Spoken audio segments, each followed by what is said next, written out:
నమస్తే. ఉగాది అందరికీ శుభాకాంక్షలండి.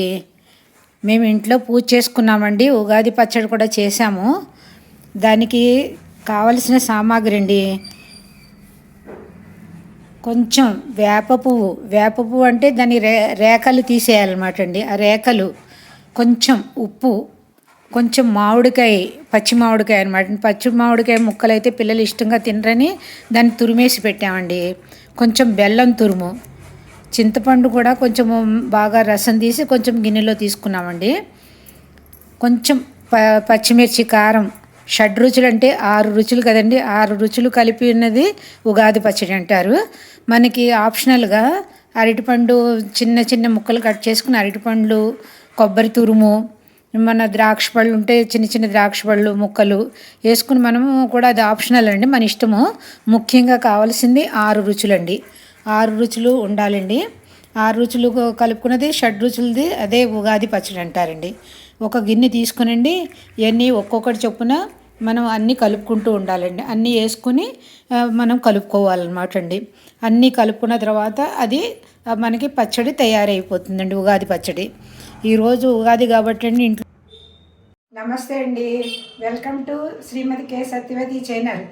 ఈరోజు అందరి భక్తులకు ఉగాది శుభాకాంక్షలు అండి. మా ఇంట్లో మేము ఉగాది పచ్చడి చేసుకున్నామండి. ఇది మా ఉగాది పచ్చడి పులిహార చేసాము, దేవుడికి నైవేద్యం పెట్టడానికి. పరవాన్నం పెట్టామండి, కొబ్బరికాయ, అరటిపళ్ళు అన్నీ నైవేద్యం పెట్టాము. మనము వేపపు పచ్చడి తినేటప్పుడు మనం ఈ శ్లోకం చదువుకుంటే చాలా మంచిగా జరుగుతుందండి. ఈ శ్లోకం ఉగాది పచ్చడి సేవించే ముందు చదువుకుని స్వీకరిస్తే చాలా మంచి అద్భుత ఫలితాలు దొరుకుతాయండి. శతాయుర్వజ్రదేహాయ సర్వసంపత్కరాయ చ సర్వారిష్ట వినాశాయ నింబ కదళ భక్షణం. ఈ 4 శ్లోకాలకి భావార్థం కూడా చెప్తానండి, చాలా బాగా అర్థమవుతుంది. అప్పుడు 100 ఏళ్ల ఆయుష్, వజ్రం వంటి బలమైన దేహం అంటే ఏంటి?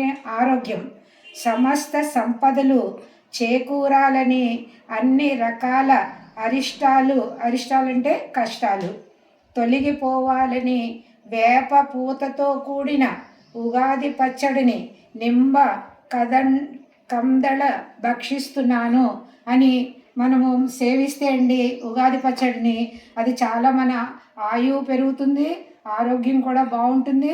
ఇంట్లో వాళ్ళందరికీ పెట్టి మనం కూడా సేవిద్దామండి.